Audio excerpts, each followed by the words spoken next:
Welcome to the Healers Café, conversations on health and healing with Dr. Manon.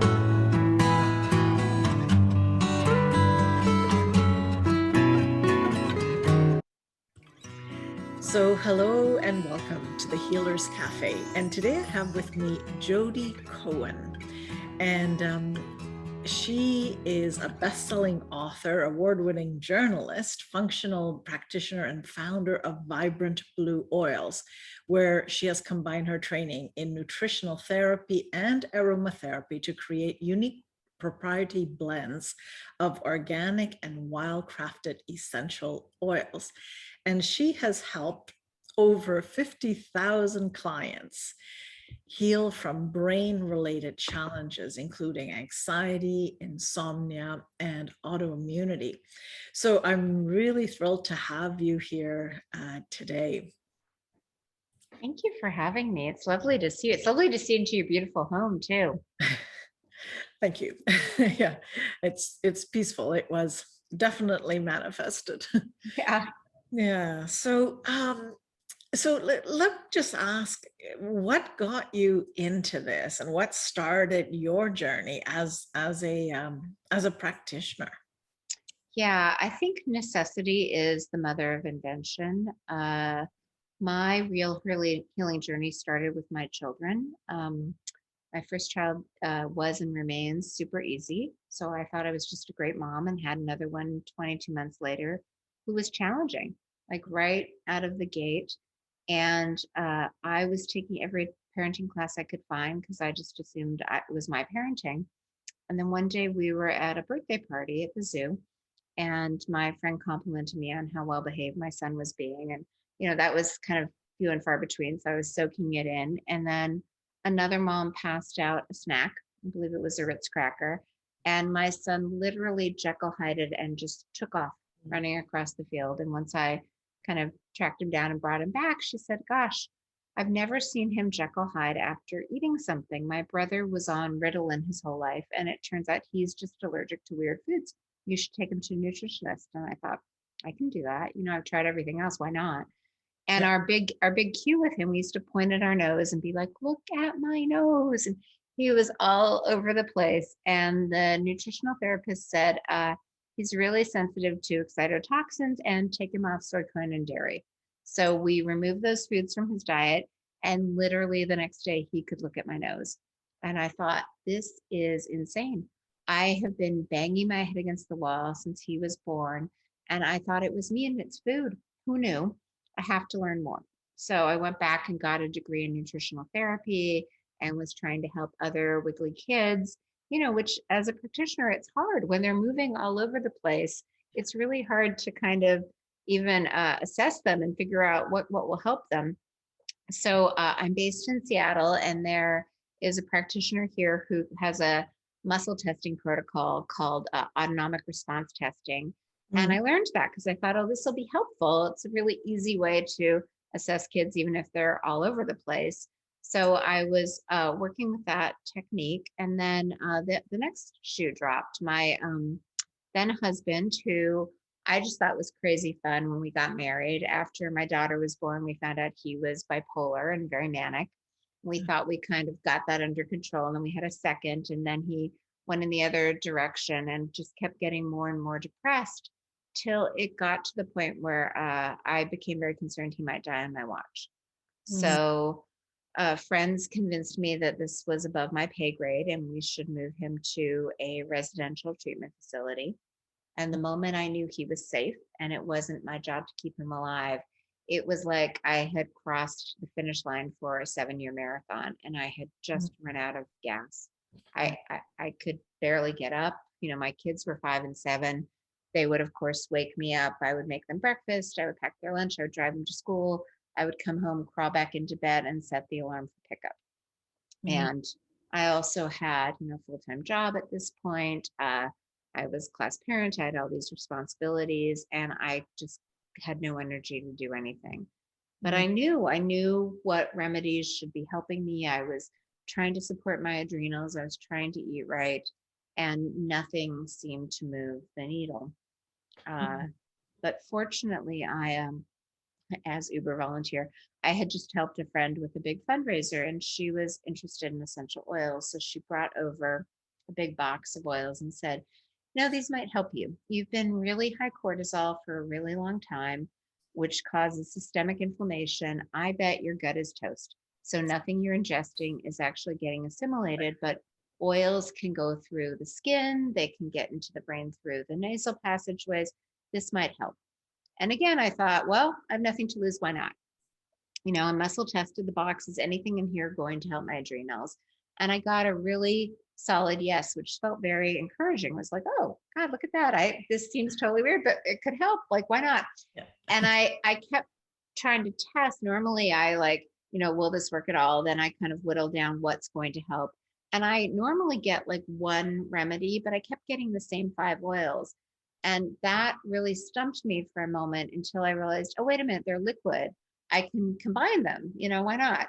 So I went to my kitchen, total newbie, grabbed a shot glass and began testing, okay, 7 drops of this one, 3 of this one, made my quick recipe in my shot glass, put it on my adrenal glands, on my low back, and felt like myself. Felt like, oh my God, I could go running. I could clean the kitchen. I can go to the supermarket. Like all these things that felt completely overwhelming. I, cleaned the house. I did the laundry. I made their favorite meal. I had a really kind of successful day. And that night when I was lying in bed, it's not uncommon for anxiety during the day to lead to insomnia at night. I would like sleep all day and then be up all night. But I thought, oh gosh, I wonder, I kind of had heard that oils were good for sleep. And I'm like, maybe something will help my sleep. So I made something up. It helped sleep. I just kept every day like, well, let's make it up. Kind of like, it's dinner time. What do we have in the fridge? What can we make with, an avocado and these things? So I kept making things up. And finally, I started to feel better and like myself again. And all my friends wanted to know, oh, what did you do? What worked? And so I was gifting them formulas. A lot of them were in the nutritional space. They were testing it on their clients. And they were all getting really good results. So they came back and said, you should do something with this. And that was the first time I actually went and looked online because it seemed so obvious to me. I kept thinking, well, someone must be doing this.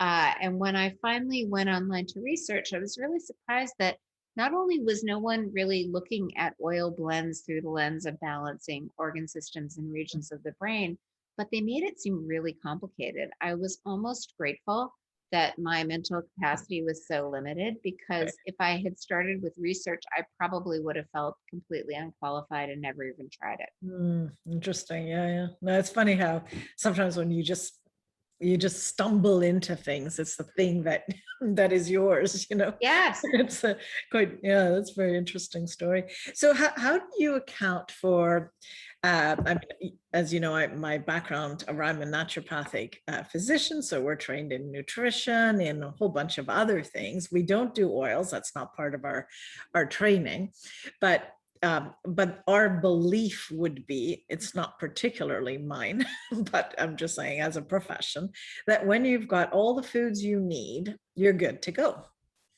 And that's a presumptive belief, right? That when you've got everything, then your body sorts everything out. Now, in my personal experience, because I do something called Bowen therapy, I have found that you have to deal with the body. You have to put the body into parasympathetic. You have to regulate the autonomic nervous system because you can't even absorb the food properly if you're not in this calm state, of being able to receive the nutrients. So how is it, like, I'm just assuming it's something similar, but what is your understanding of nutrition, because that's your background, and this, how do you see that it helped you? Yeah, I agree. I think that once upon a time, food was enough, like probably when I was a child in the 80s. But I think there are so many factors that kind of interfere with our body's ability to drop into parasympathetic, to fall restfully asleep. And I think that we're being so bombarded with toxins that it's really hard for our lymphatic system and drainage pathways to keep up. So I feel like I 100% agree that when the body is in balance, it heals itself. I just think that a little bit more support is needed to get the body in balance. And that's where I feel that oils can play a really powerful role in tandem with nutrition. If you're celiac and you're committed to eating pizza, it doesn't matter how many oils you use. Absolutely. But what is it about oils that that have that impact? Yeah, How I does think that work? Yeah. Well, I think part of it is the brain. Like they don't do chemo in the brain because the molecules are too big. The brain is protected by the blood-brain barrier. So that's why essential fatty acids are always kind of touted as brain food because they're the right size and consistency to get through. Only super small fat-soluble molecules can really pass through the blood-brain barrier and get into the brain. This is also, I think, why CBD works so well. It's kind of like if the ambulance can't get to the injured party, they're not going to save them. Oils, because they're super small and fat-based, can get into the brain. They can pass through the blood-brain barrier. What people don't realize is the nasal passageway is the most direct access to the brain. That's why cocaine is snorted through the nose and anesthesia is delivered through the nose, because it works. Because, the blood-brain barrier is really thin there. The capillaries are closer to the surface there, and nose cells are brain cells. So just by virtue of kind of the tech application model, oils can get in to the brain really quickly. Our sense of smell is critical to our survival. We smell food, we smell water, we smell predator odor. So the sense of smell has kind of a direct passageway to the part of the brain that is involved in our safety response, our amygdala. So when we talk about being, just to back up in case people don't know what the parasympathetic nervous system is, your body's operating system is known as your autonomic nervous system. It controls your automatic functions, your breathing, your heart rate, your digestion, your detoxification. And just like a car, it has kind of the gas pedal, it can speed up. That's fight or flight. You're in danger, you have to prioritize survival. Or it can slow down. That's parasympathetic, rest and digest. And what people don't realize is that, when you're stuck in the fight or flight, your body prioritizes certain things and kind of down regulates other things like digestion, detoxification, immune function, anti-inflammation. Those are all down regulated if you think you're going to die, because they're not critical to immediate survival. But if you're constantly in that state of fear, and it can be anticipatory stress, it can be fear about the news or fear about a relationship or finances or your health, that keeps you stuck in this emergency gear, and you're kind of down regulating, delayed maintenance, all of these critical functions. So being able to access the brain and help the brain shift out of I'm going to die, I need to prioritize survival, to I'm safe, the world is safe, I can kind of take care of my digestion and everything else. That's really critical. And it's really nice to have kind of that access route, because it's really hard to help people.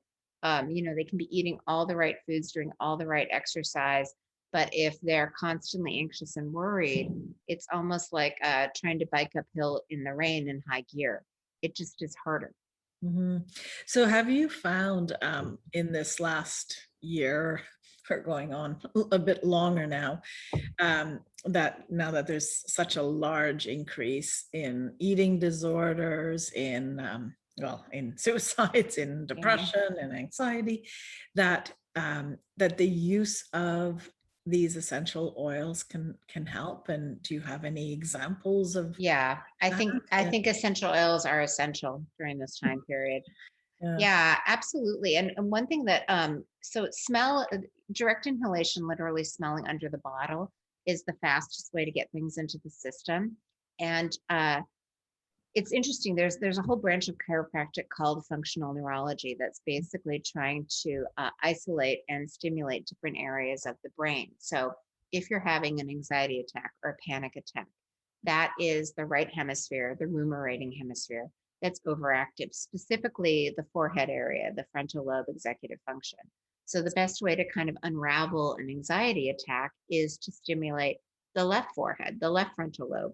And the easiest way to do that is to smell anything. It could be, you could peel, oils live in the peel of citrus fruits. So peel a tangerine and smell it, or any oil you have in your house.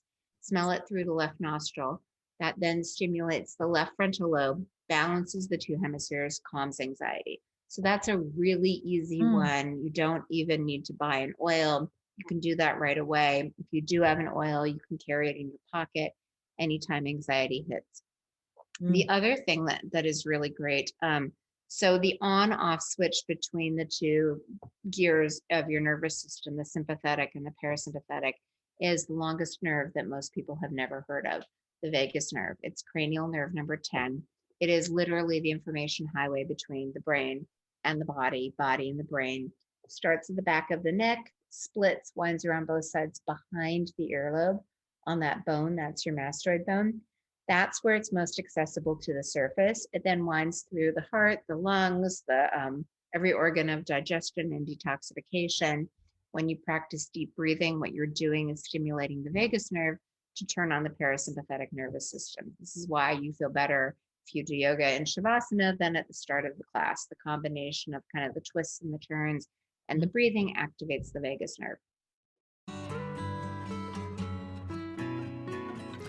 Hi, I'm Dr. Manon Bolliger, and I wanted to take a moment to thank you for watching these podcasts. If you haven't subscribed, please do. Also, feel free to leave comments and like it.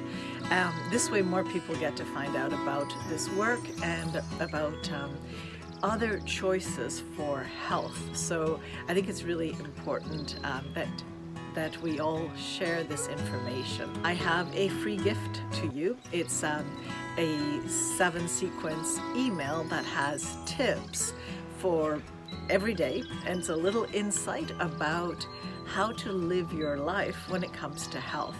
And it's very much built on how I managed to overcome stage 4 cancer and what it took. So I would love you to have this, and thank you once again for listening to these podcasts.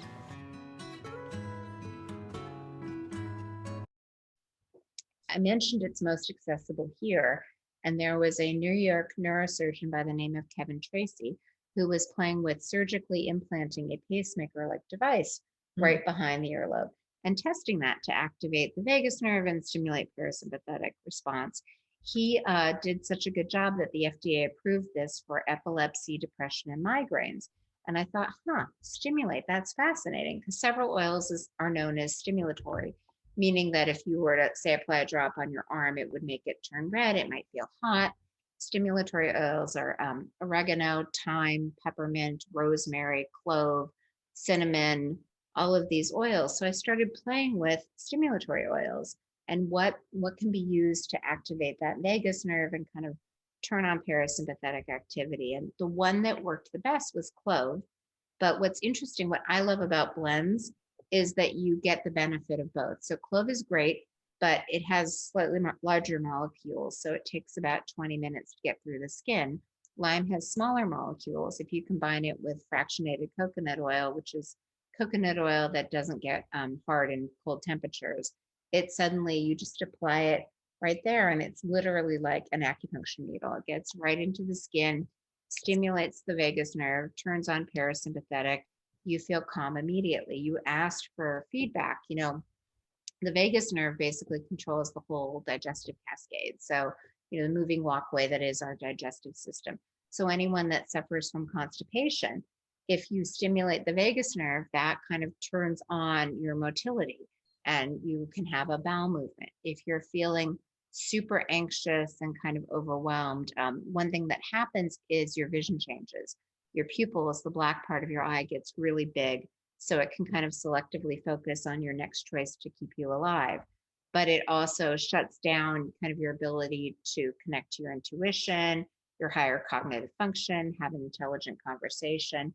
You can watch someone in your life, you can see their pupils really big, put a little drop of clove and lime behind their ear, watch their pupil shrink up, and watch them if they're feeling anxious or overwhelmed. Suddenly they feel, oh, you know, as opposed to seeing the world as black and white and I have no choice and, you know, we're all very Eeyore, we'll never make it. Suddenly they're like, oh, wait a minute, I can get more information on this, or maybe I could do this. And options start to open up, and it really helps you just no matter what is going on in the world, kind of show up as your best self.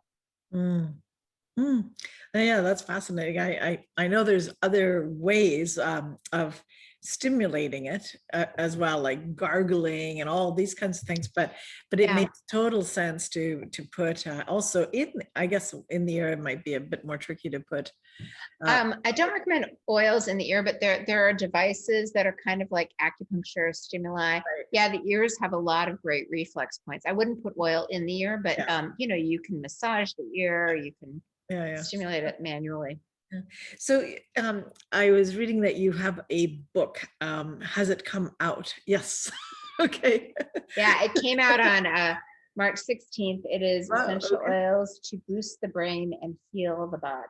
Oh, great. So that's a resource. We'll be putting a link so people can get Oh, more great. information on that. That's congratulations. Thank you. That's really great. And then what can you tell us a little bit about trauma and your experience with that? Because a lot of our listeners, I mean, that's a big part of what I train as well at Bowen College. So I'm sure there's many listeners interested in seeing what else is available to help. Yeah. So for my trauma, my on August 27th, 2018, my 12-year-old son and 3 of his friends drove with their dad to go whitewater rafting and didn't make it to their destination. There was a car accident on the way there. My son died instantly, and 2 of his friends passed away in the coming months.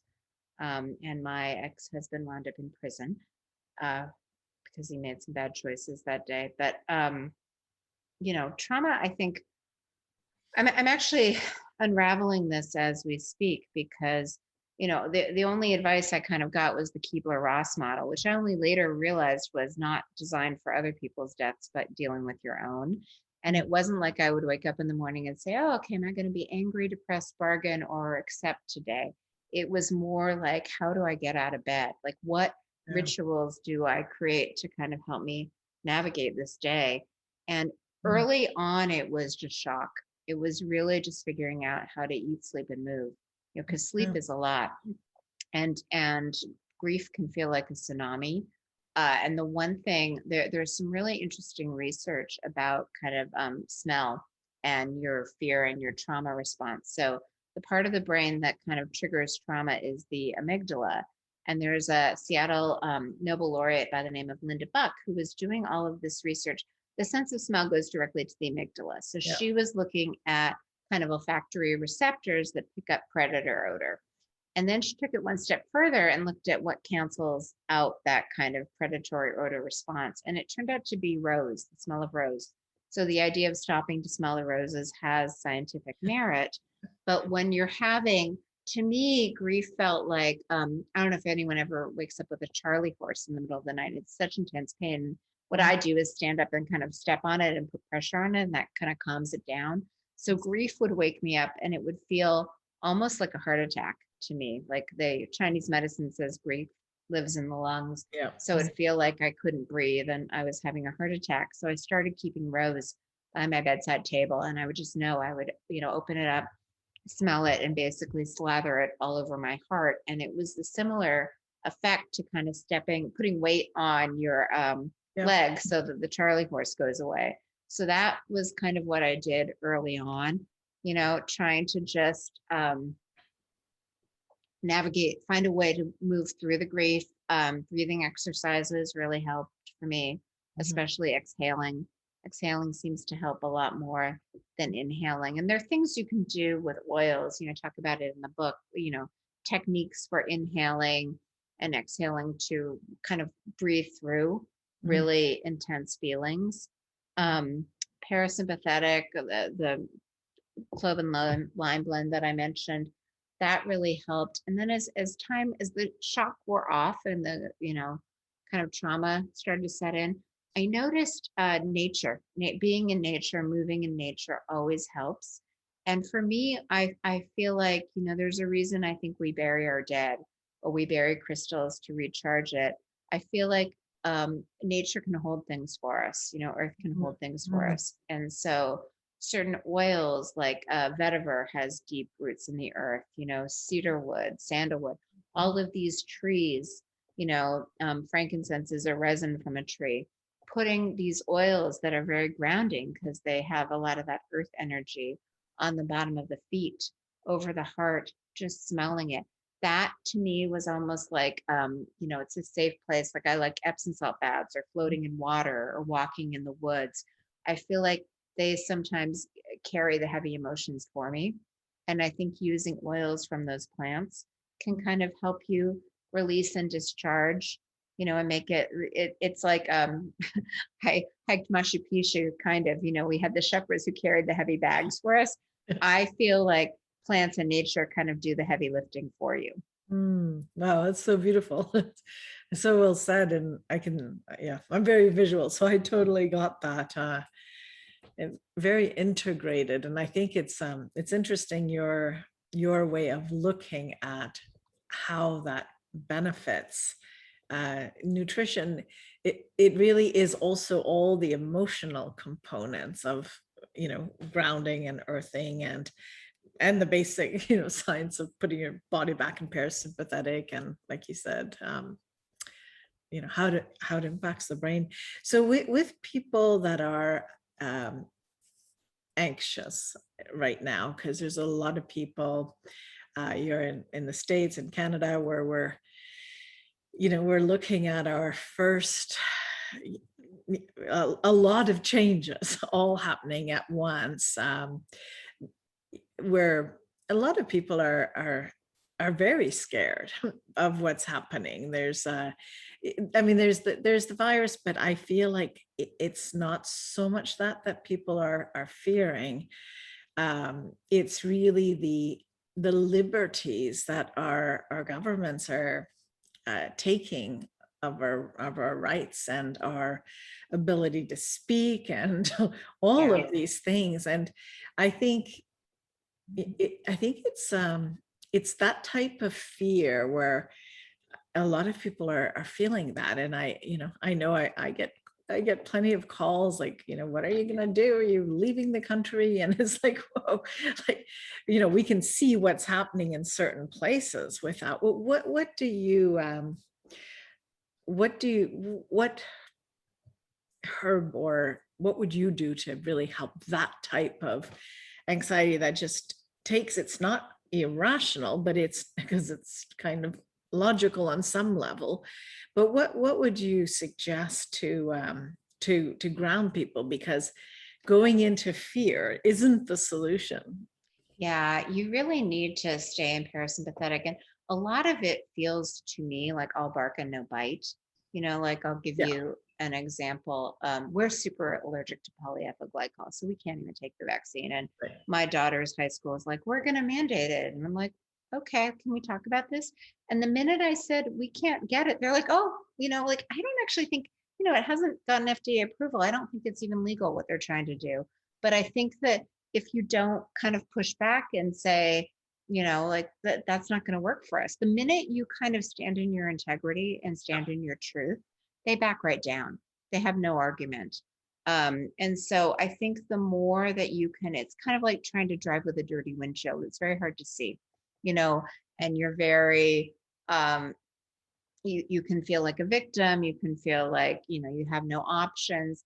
And the more you can, I call it actually ground center shift. So grounding, helping your body kind of drop into that place where you feel safe. And it doesn't really matter what's happening around you because you feel safe. And that can be the parasympathetic blend. It can be a grounding oil, like vetiver is a great one. Sandalwood, frankincense is really good. Just whatever you need so that you can feel clear, because then you can see more options. Like you can say, well, gosh, this, let me just ask you, like, if you don't ask, the answer is always no. Like, no, exactly. Yeah. Go ahead and ask. Yeah. And then center. So a lot of the floral essences, like I mentioned, rose, jasmine is a good one. The flowers really bring you to your heart space. And what's interesting, what I see happening in the world is no one's in their heart. Everyone's so polarized. What's crazy to me is that many people actually probably think the same thing, but they don't see it that way. And if you can get into the heart space, into gratitude, into kindness, into compassion, having compassion, oh gosh, maybe they're really scared, maybe that's why they're being so mean and saying these things. Then it's easier to kind of, my old kindergarten teacher used to say, you can't have a tug of war if you don't pick up the rope, right? If someone's like kind of trying to engage you in a negative way, and you're in a place of compassion, and instead of barking back, you just say, gosh, that must be hard. I'm sorry you're going through that. What are they going to do? Nothing. So then you don't have to engage, and you can kind of skate on by. And then the citrus blends, like a lot of people like orange, tangerine, neroli, grapefruit. Those are very uplifting. They can really help to boost your mood and make you feel better. So, any combination of that seems to work really well, but also knowing, you get to keep yourself safe. There are a lot of if, ands, maybes, who knows? I don't have a crystal ball. I don't know what the government's going to do. But at the same time, I trust that I can make good decisions to keep myself safe. Yeah. Well, I think, when you say connect to your heart, because that's what people are not doing. Yeah. I think that is, that really helps to make a better decision, because part of the fear techniques that are being used, it's very it divides people constantly. Well, that's what they say, the 6 feet apart. They're like, that's how far your kind of heart radius is. And so if you're 6 feet apart, you're not really connecting. That's you're not right. feeling. That's right. Yeah. No, that's interesting. Anyway, well, this was a wealth of information, and thank you for sharing on all these levels. And again, what is the name of your book? Because I will put it down, but for those that are like super visual, it looks beautiful too. Oh, thank you. It's Essential Oils to Boost the Brain and Heal the Body. Yeah, and it's 5 steps to calm anxiety. I can't quite read it. There we go. 5 steps to calm anxiety, sleep better, reduce inflammation, and regain control of your health. It's really it's kind of 3 pieces. It's why oils work, how they work, what inhalation is, how it gets into the brain. And then 5 imbalances that I see that we kind of talked about, like if your nervous system is always feeling unsafe, if you're not sleeping, if toxins aren't being eliminated and drained, if you're lacking energy, and if your immune system is dysregulated and inflammation is rampant. And then, so explaining them, because I think compliance, I have a lot of friends that spend a lot of money on supplements that they don't take. Right. But I find that when I explain it to them, like, this is what this is going to do, the minute they're like, oh, that helps dilate the vasculature so that more blood can get to my brain. And then I have more oxygen, and then I have more energy. Like once they get it, they're like, oh, I can do that. So I really want people to understand how this is supporting them, because then I find compliance increases. Yeah. And then the last chapter is specific oils and specific protocols. And I do have a company, Vibrant Blue Oils, where I share all the blends myself. And I also give all the recipes in case someone, if they have a lot of oils and they want to make it themselves. I'm just trying to meet people where they're at. Okay. Well, thank you very much for coming on this show. Thank you for having me. Thank you for joining us at the Healers Café with Dr. Manon. For more information, go to drmanonbolliger.com.